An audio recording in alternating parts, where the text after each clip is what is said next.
करो हमारा को रिकॉर्डिंग स्टूडेंट नमस्कार सारनी इस काल से बाकी लोगों से एक इस प्रारान याद में आज के नए आमती में उन्हें ब्रोड जॉइन कोरमत so you see Kashmir Shaivism program is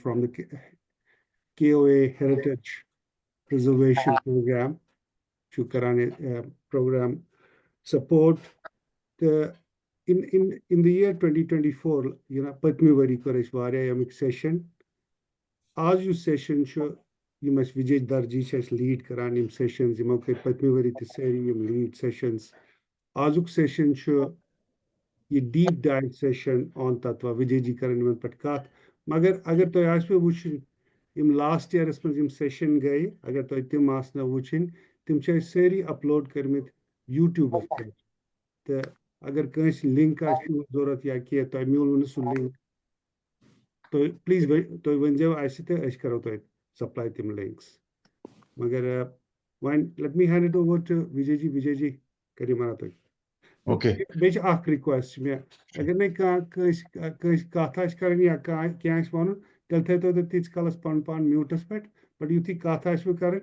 तो करो अनम्यूट यह वेबिनार यह सो जूम सेशन सारी करन अत पे कथ ओके ओके नमस्कार Sarni last year Koresh first of all I think we are meeting for the first time in 2025, so happy new year even if it's already February. It's no longer new year.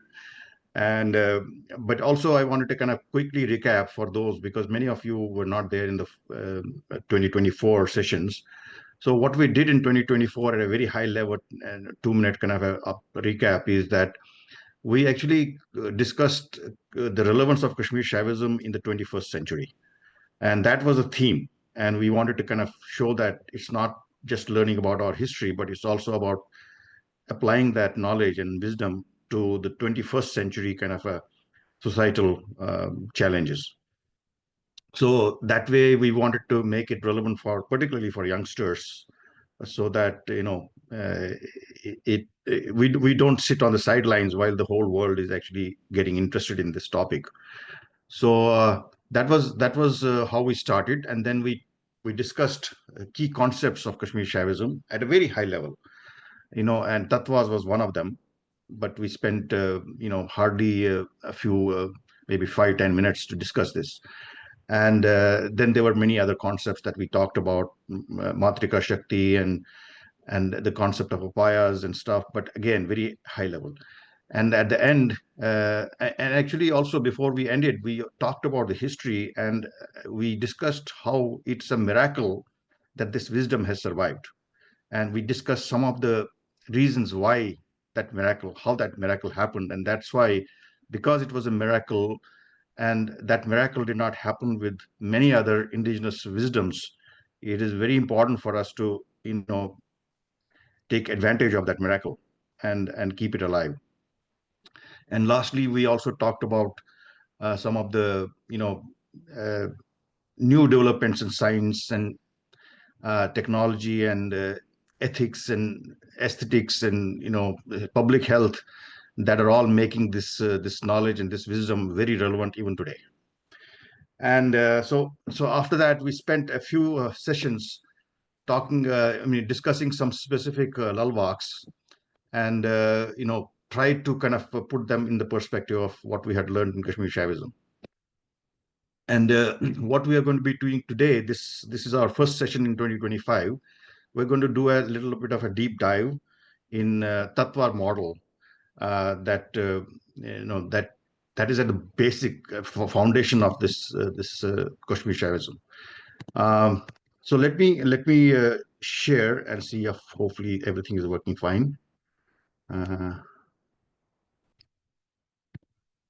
Are you able to see what I'm sharing? Yes.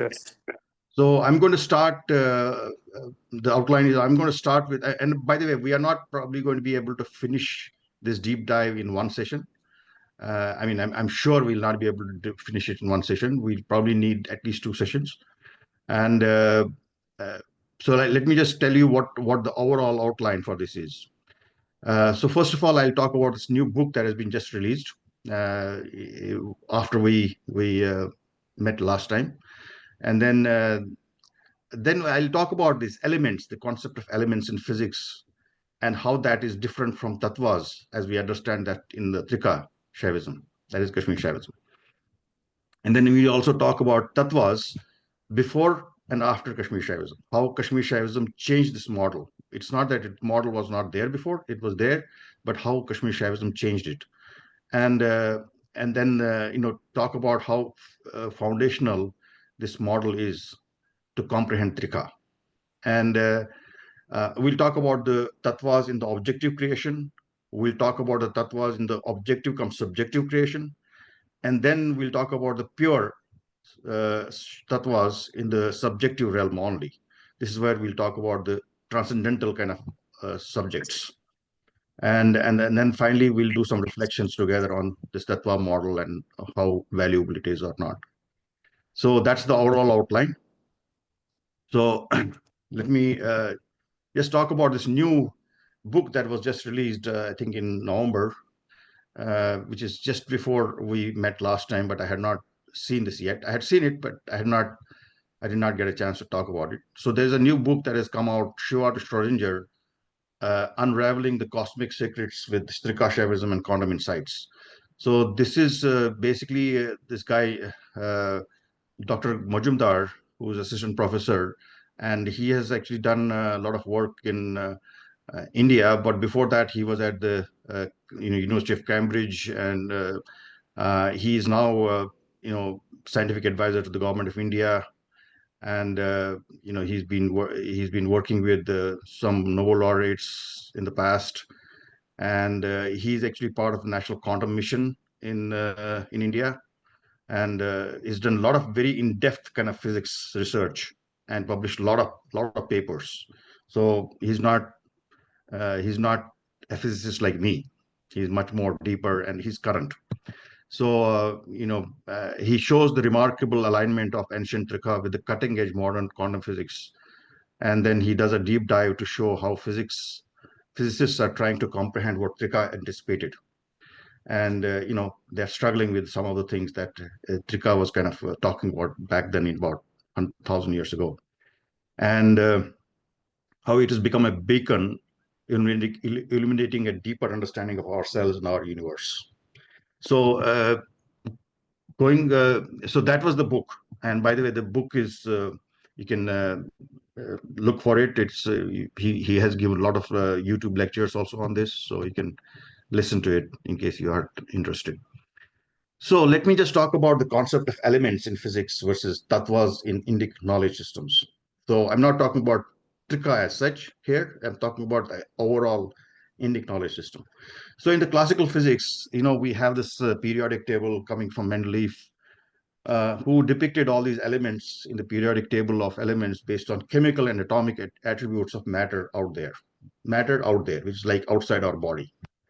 It's a very sophisticated set of disciplines involving a lot of rigorous experimentation on properties we all agree on. But there is no importance given to who is designing these experiments, who is observing, and who is agreeing on who is questioning these experiments. So that is where classical physics has been. And in the quantum realm, which started about 100 years or 120 years back, there have been some deeper breakthroughs with the quantum theory from Einstein, Bohr, and Schrodinger, where the importance of observer was highlighted in this what is called participatory universe. So they have come up with all these super colliders in the CERN lab in Switzerland and elsewhere, where new frontiers of particle physics are taking us beyond quarks and bosons and stuff like that, or Higgs boson and so on. And uh, they are getting into the realm of empty space and space-time and stuff like that. So this is where the quantum physics has brought some changes, and that's why I talked about the book earlier. And the system in Trika is basically is built, even before that, it is built with observer at the center, and how that observer experiences the universe. And the Tattva model is basically building a model to explain how that whole thing happens. So that's where I wanted to kind of first talk about the difference. So again, as Dilip ji said, Yamagzan Tohi can ask you a question, please raise your hand, and hopefully they will tell me to stop and answer the question. So let me go into this. So let me.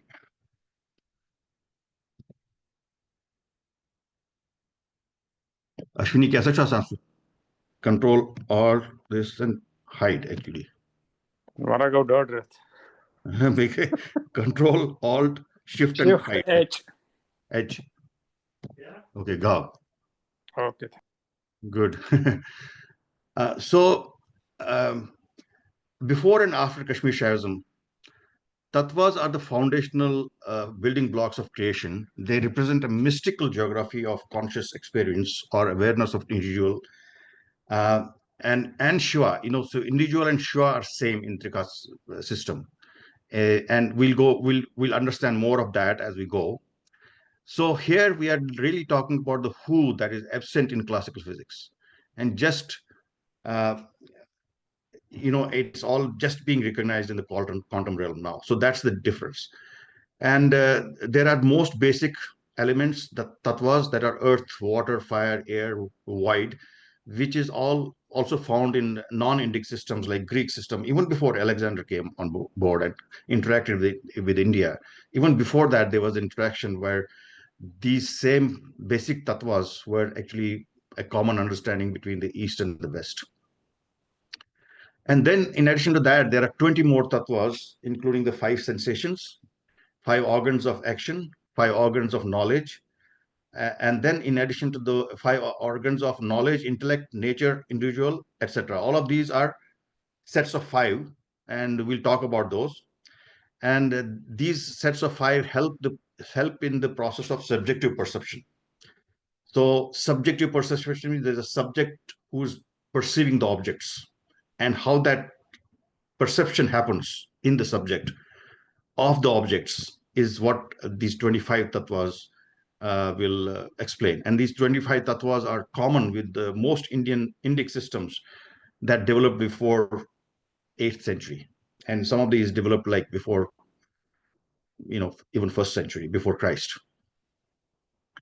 So what happened after 8th century was Kashmir Shaivism developed this model for 36 tattvas. And I put a +1 question with a question mark there, which we'll explain later. So this model it's not that it was discovered in the 8th century, but what happened in the 8th century was that they collated a lot of knowledge that had already been compiled.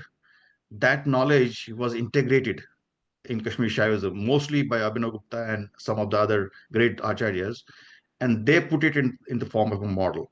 And there are these 11 models or 11 additional tattvas that depict the granular modeling of the transcendental divine reality. So that's what was basically uh, integrated or synthesized by acharyas like Abhinav Gupta. So this is called Abbas Vada, Abbas, Basanj. So Abbas, that's what that whole topic of how we perceive things from the transcendental realm is discussed or explained by these additional 11 tattvas. So these tattvas are a foundational map of one's own and the God's consciousness. So because we and God, according to Kashmir Shaivism, are one. We are God. So in all its aspects, we actually look at this whole map, and it is ranging from the 5 great elements or Mahabhutas, earth to ether, to the essential reality of one's pure, limitless, subjective, conscious awareness. So this entire realm is covered by these 36 tattvas, and we'll now get into the details. But before that, I wanted to kind of show that this tattva model is so basic that when in the 60s, when this whole hippie movement was happening in 1960s, And a lot of these youngsters were coming from the West, and they came to the United States. They came to India, and many of them were disciples of Maharishi Mahesh Yogi and all. And some of these people finally gravitated towards Kashmir and went to Swami Lakshmanju, and they started learning from Swami Lakshmanju. And the first thing that he taught them was this Tattva model. So in 1971, November 25th at 2:30 p.m., the first thing that he taught them was this. So I just want to play, I hope you can hear it. Can you hear it? At his ashram in Srinagar, Kashmir, on Yes, November yes. 25th, 1971, at 2:30 p.m. This will be the first lecture given by Swamiji to the two of us. For the time being, I would like to tell you regarding Tatvas. Vijayji, the audio is not very clear. The volume maybe is something, if you can adjust. But in Shaivism, there are 36. So my aim was not to really, for this to be audible and clearly. You don't need to understand what he's saying, but I wanted to show that when that phenomenon happened, when Kashmir Shaivism certainly started becoming exposed to the Westerners, this was the first thing that Swami Lakshmanji wanted to teach his first two disciples. I mean, it's not that they were the first two disciples, but they were the first two disciples who recorded him, and they recorded him over a period of 10 or 12 or more years. But and that was a big service. That is one of the reasons why the bandwidth of this knowledge has increased, and it has gone beyond the shores of Kashmir Valley and India. So when this phenomenon happened in 60s with this hippies and the all those bands and kya stuff now when that banders, so who all came to Kashmir, and they actually heard some of the Beatles. Thank you. So this was the beginning of that movement, and I wanted to just tell you that I wanted to just say that this is so basic to the entire understanding of Trika, that this was what he taught first. Somebody wants to share something? Okay. If not, I'll just continue. And again, this is acknowledgement from this is acknowledgement from the course that I did with the Swami Lakshmanju Academy. So I'm just kind of sharing that. Okay. So at a high level, these 36 can be demarcated into three parts. One is Prakriti, which is the worldly creation or the material world, including the world, body, mind, and intellect. And then there is, so I'll go into all the details of Prakriti.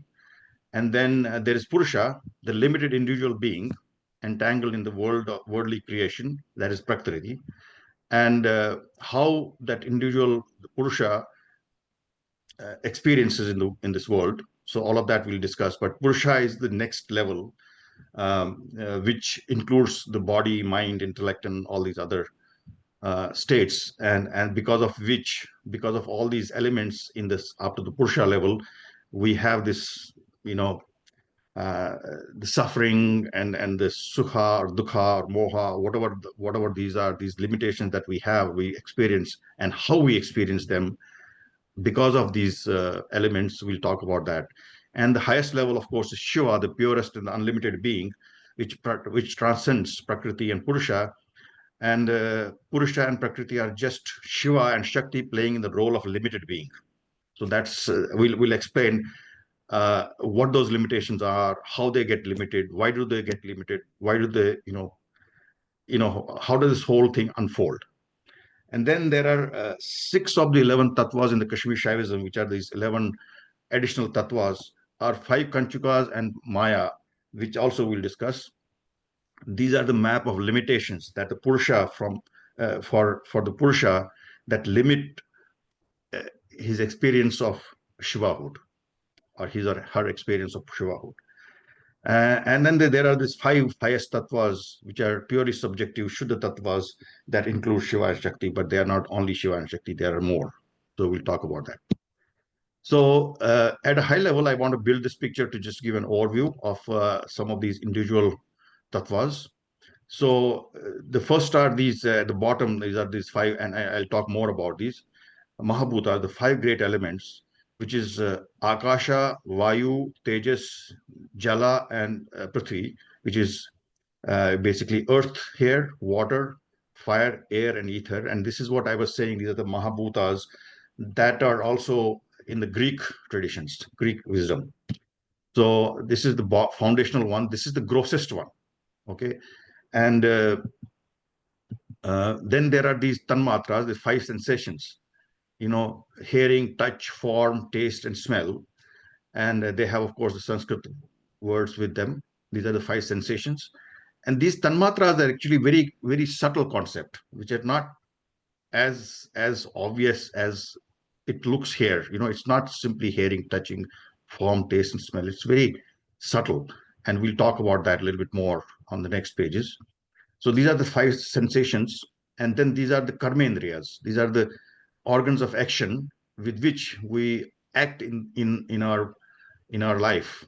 This is like we talk, we work with our hands, we move with our feet, we excrete, and we have sexual organs. All of these are karmendriyas, and we'll talk a little bit more about these also. Again, this picture, this is just to give a high level view of what we are talking about.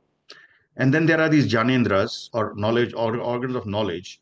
And these organs of knowledge, you can see that they're all kind of having the same colors here. These purusha, stotra, and ear, this individual ear, tongue, hearing, all of these are in one color because they are all mapped together. They are, you can say, entangled. Okay. And then similarly, these ones are entangled. So these colors are for a reason. They're mapped. So this, for example, ear is mapped to hearing, skin is mapped to touch. So these are all mapped, and we'll again go into some more details later. And then at the top of this 25 tattvas, which is the relative world in older philosophies like Vedanta and Sankhya, and even Patanjali also, which is also actually developed. These theories have also developed in Kashmir, or the larger Kashmir area, which is beyond the line of control. So these the last ones here on the top are mind, ego, intellect, nature, and individual. So again, we'll get into more detail. And then we have these 11 tattvas, which are absolute macrocosmic consciousness and limitations by consciousness to itself. So this consciousness is limiting itself. And this is a map of how that happens. So here we'll see Maya, here we'll see Shiva and Shakti at the top, which is the purest form of consciousness or transcendental reality. And then we'll talk about the other tattvas which form the divine realm. And each of these five pure tattvas contain all the five shaktis, and we'll talk about, actually we talked about some of those shaktis, the Ichha Shakti and all, in the 2024 webinars, but at a high level we talked about them. And today we'll talk a little bit more, but not fully. We'll focus on tattvas, not the energies, the five energies or five shaktis. And then there is this very subtle thing that was brought by Kashmir Shaivism. Again, it was not something that was created by Kashmir Shaivism, but Kashmir Shaivism really connected the dots and put it all together in the form which could be comprehended. So this is the concept of Maya and the Kanchukas. And this Mahamaya, is limiting this divine Shiva and Shakti. It's limiting to become Purusha. And why does it want to become Purusha? We'll talk about that later. But here we are just kind of giving an overview. But how does the Maya do this limitation? It does this limitation by bringing in these kanchukas or coverings, the veils. Many times we call them veils, like curtains.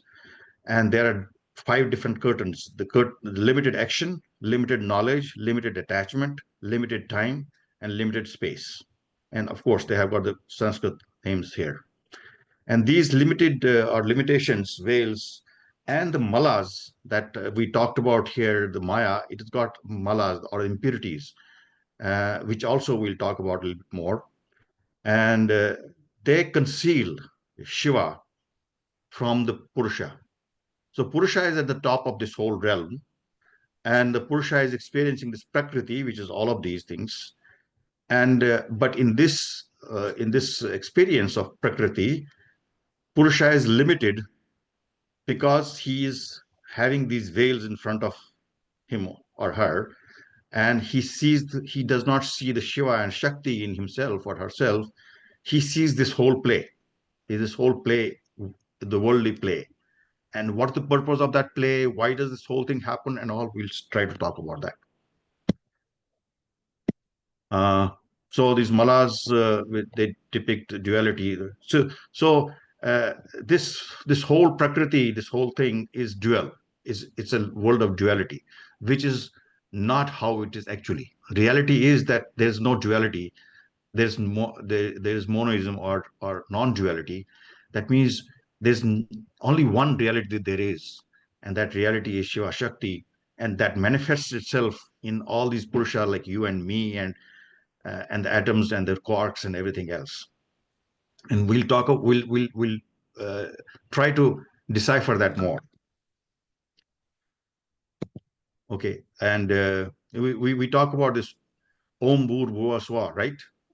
So this is our Bhu, this is our Bhuva. I think this is my maybe simplistic way of showing it. This is our inner self, and then there is the innermost self. So our Gayatri mantra is kind of referring to these inner worlds and inner subtler self in us. So let us go to this, start from the beginning, from the bottom, and see what they are. The 36 tattvas from earth to Tanmatra. So these are the Mahabhutas, the great elements. By the way, if you want to stop me sometime and maybe bring your own perspective into this discussion, because we don't want to hurry through this. We want to. I think that's a good idea. Actually, maybe spending some time on the previous slide just to get an overview, because I think you'll be referring to it again and again. Yes. So we'll probably get into the details, but one question is about, does Purusha refer to Atma? So actually, this is something that we discussed today. There's an external Atma, there's external self. That is what we live in the waking state. And then there's the inner self, which is inner Atma, which is different. And that's not Purusha. There is something called Puryashtika. And actually, we talked about that in the Swami Lakshman Ju's Sangha this morning. And I'll get into that a little bit more on, I think, this 2 slides from now. So that is the inner self. And then there is also the universal self, which is Shiva. So is inner self the same as Purusha? That was actually the question I asked today. And I think I got an answer. Okay, so that's where we're saying Brahma, inside, outside, same thing, but there is no delineation between the two in that sense. There's no delineation as such, but there is something in us which goes from one life to another life. And what is that goes from one life to another life? What dies when we die is something that we'll talk about we'll touch about that in 2 pages, and then we'll come back to it when we uncover more and more of these tattvas, because it all comes together at the end. So but we'll start talking about these and keep these questions in mind, because they will hopefully get explained, and if not, we'll discuss them at that time.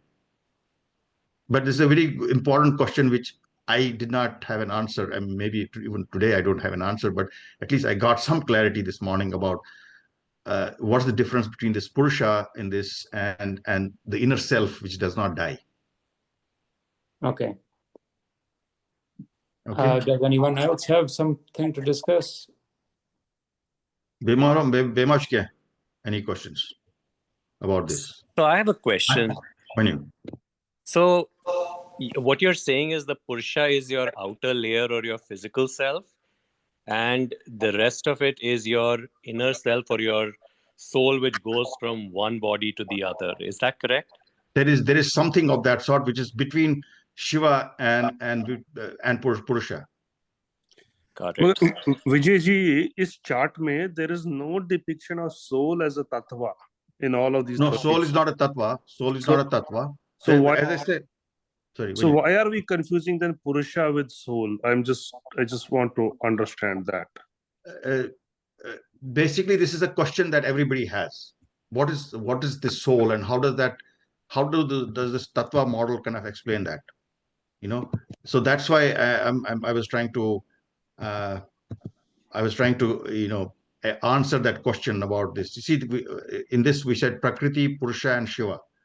So this doesn't talk about soul anywhere, but these questions will come. And I had this question this morning about what is the soul, and I got the answer that there's an inner soul, there's an outer soul, and there is a universal soul, universal self.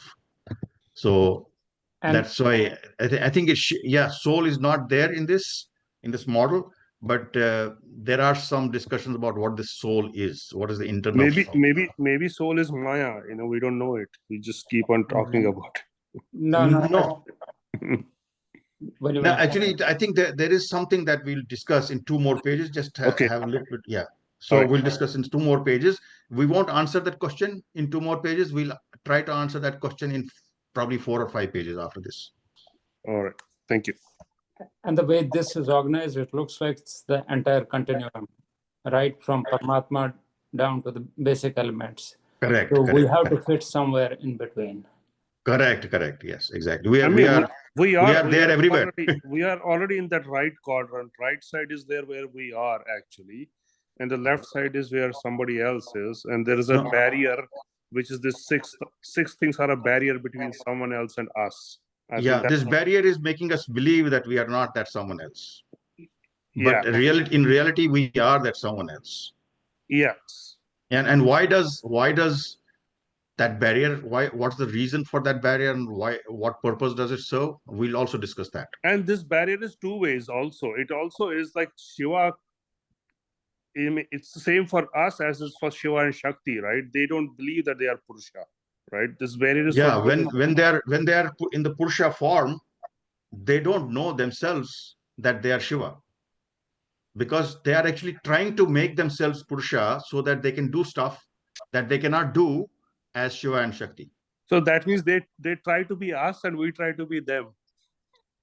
Yeah, we are in reality them, and we'll figure out why we are not able to recognize that. Okay, thank you. What is this concept of Karan Sharir? Is that what you're talking? Correct. Karan Sharir is that, and we'll actually I have a picture on that also. Okay. Topic, so even with colors and you were saying that they are organized based on that. They have a map. They are mapped to each other, and I don't think I will.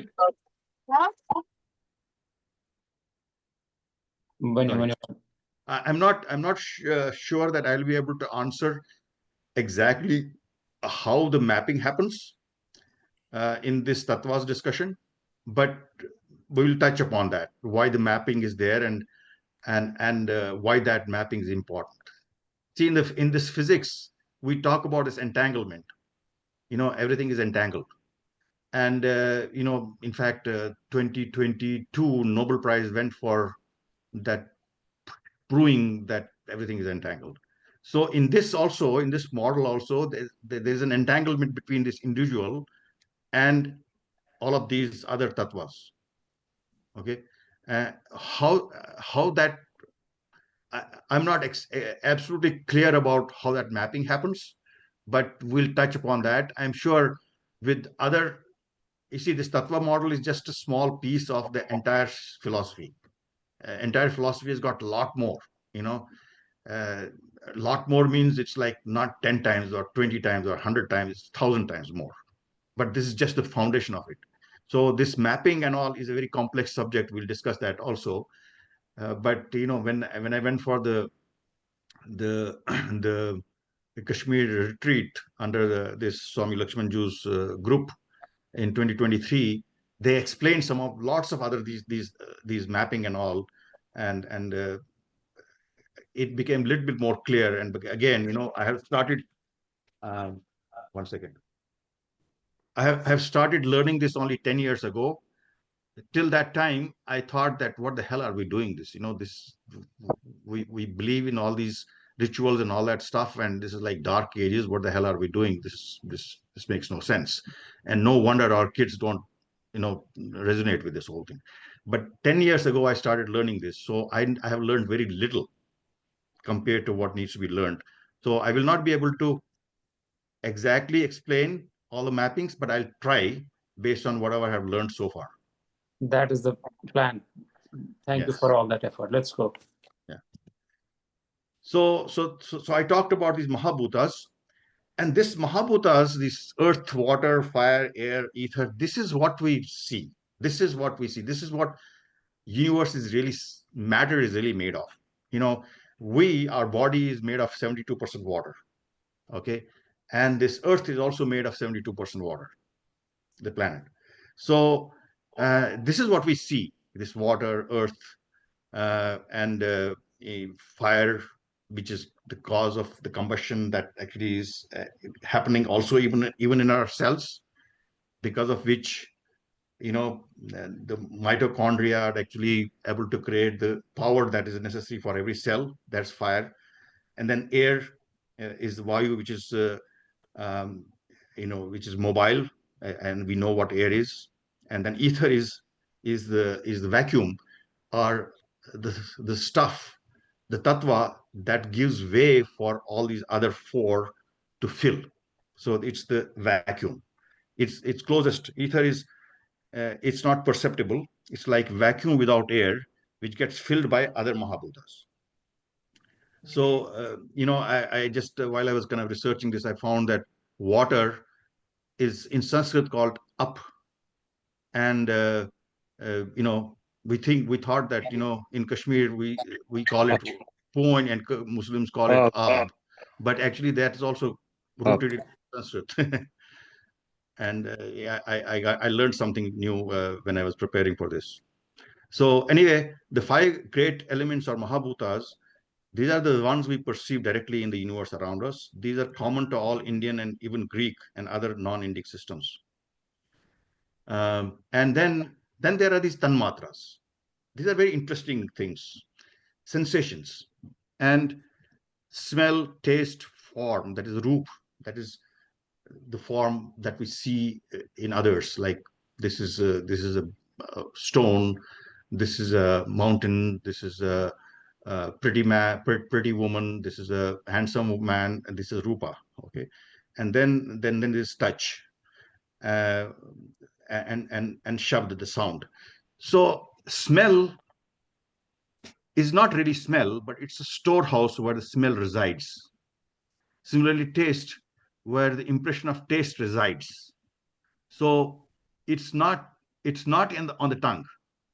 It's where it resides, and it gets stored. It gets stored there, storehouse. See, and this is it's very subtle.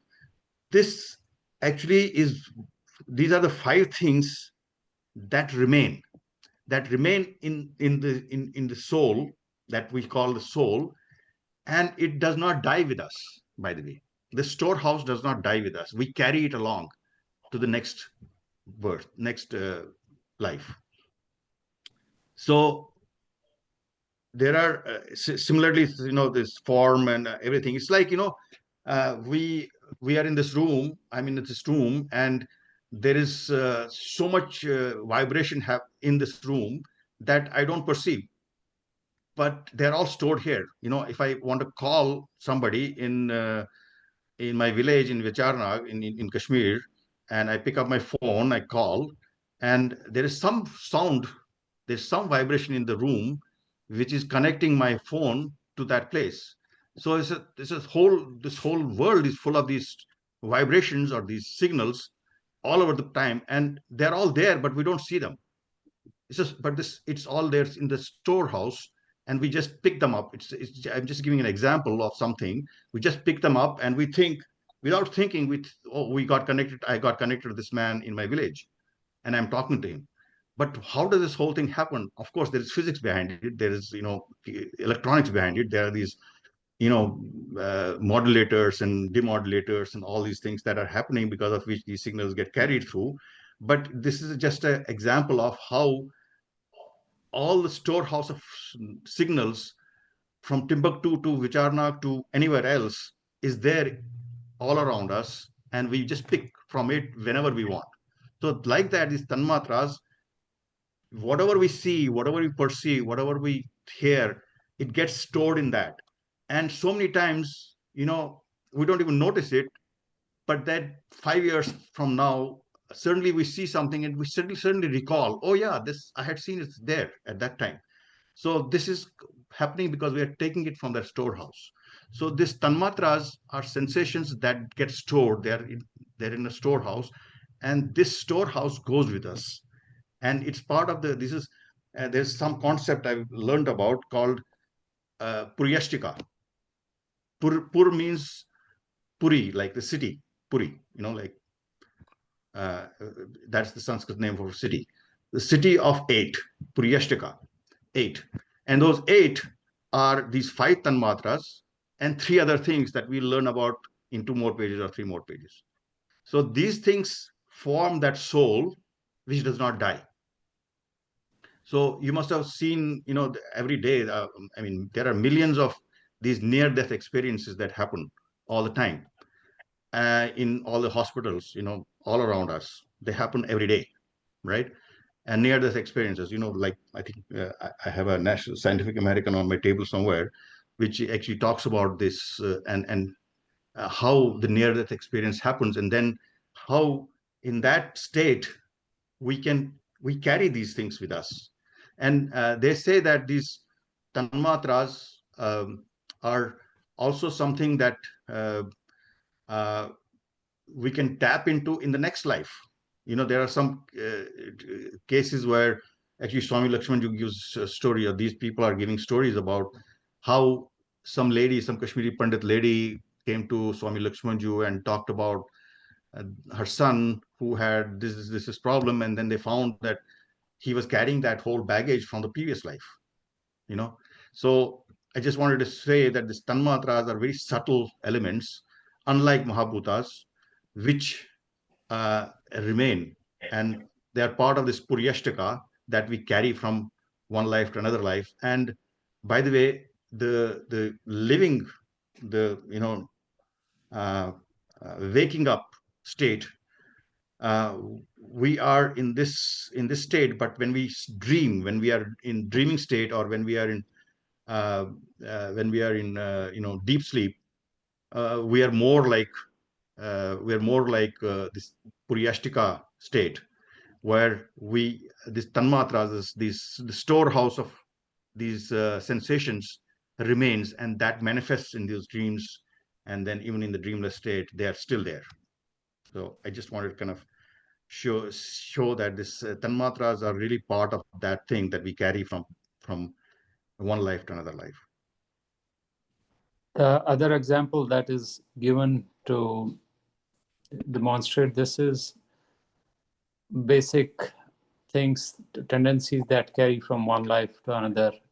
For example, correct. How does a child know how to suckle milk? Correct. Yeah. Could you dwell a little bit on vasana and chit, or the storehouse that you're talking about? These tanmatras would be the intake level.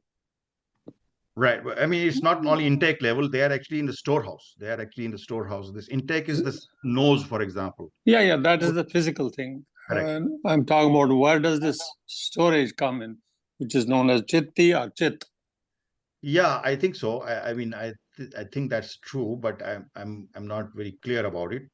But how exactly it gets stored and all, that's something that I may get an aha moment one of these days as I'm learning more about this, because I'm still preparing, and every day I kind of prepare this. I get these aha moments many times. What I have heard is that this is effectively in the form of a sheath. There is, I'll go back to my terminology of Atma, Atma Shpetalayar Sasan. And so that's a form of a subtle body. And that inherently carries all these traits along with us to the next life. Right. Did you mean causal or subtle? Subtle. Or maybe I'm not clear about that, but it's one of those. It is subtle. I think it's subtle, but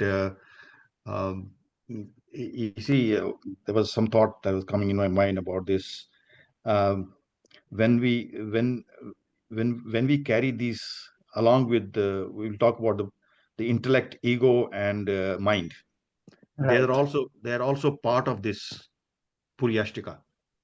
So that also gets kind of integrated with the storehouse, and it goes together.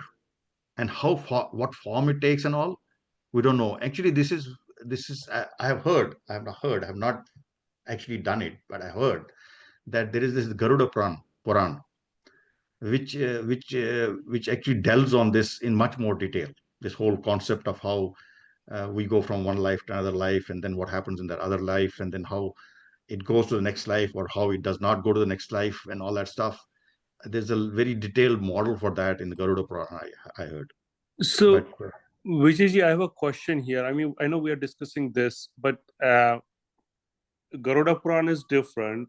Is it connected to Kashmir Shaivism? Like, if we are talking about, I'm just trying to put my perspective in this Kashmir Shaivism right now. If we're talking about 36 Tatvas that you said, there's no mention of soul. I mean, I know the discussion is relevant, because we do hear these things, but from the context of Kashmir Shaivism, is it there or is it not? I mean, if we could focus on the subject matter here and then learn about other things. Yeah, in Kashmir Shaivism, I think the bottom line is that there is only one thing, and that is this Param Shiva. And all of these tattvas that we are talking about are just a way for that Param Shiva to manifest itself in the real world, so that the Param Shiva can realize the potential, the field of all possibilities that it has. So that is the gist of Kashmir Shaivism. And how that whole thing happens is being discussed or explained by this tattva model. And soul is somewhere which is in between these tattvas at some place, and we'll try to discuss it, because this is a question that it's a question that comes to everybody's mind. Right. Major question ki even does Kashmir Shaivism even talk about soul? If it doesn't, then are we trying to introduce a concept which is foreign to Kashmir Shaivism and trying to blend it into it? I mean, we can blend everything into it. Yes. Right? Kashmir Shaivism, this Param Shiva is everything that is and everything that is not.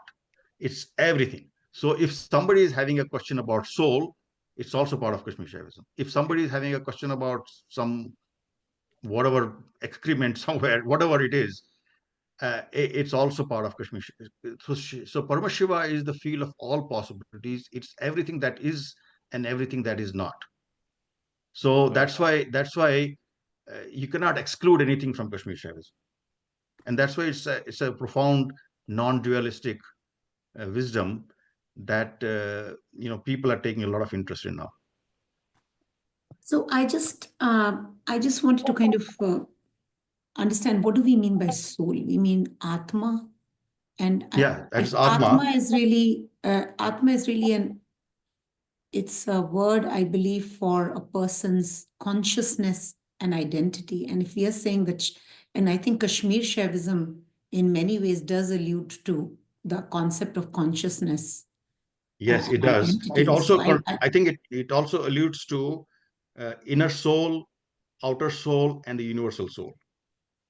There are three souls that it does allude to. In fact, that was the subject of today's Sangha at the Lakshmanju Academy. So that's why I'm trying to answer some of these questions. So yeah, so soul is discussed as part of Kashmir Shaivism, but it's not part of the Tattva model. But Tattva model is just a foundation on which a lot of other things in Kashmir Shaivism are built. Got it. Okay, so like I said, Tanmatras are the residence storehouse of all the 5 sensations of smell, taste, form, touch, and sound. There are 5 of the 8 in Puryashtika, the inner self. That's the inner self. You can call it inner soul that survives the death, and the near-death experience phenomenon and all that stuff. Many people might have seen these YouTube videos about near-death experience and how people change and why do they change and all that stuff when they come back. We'll talk about that down the road. Okay.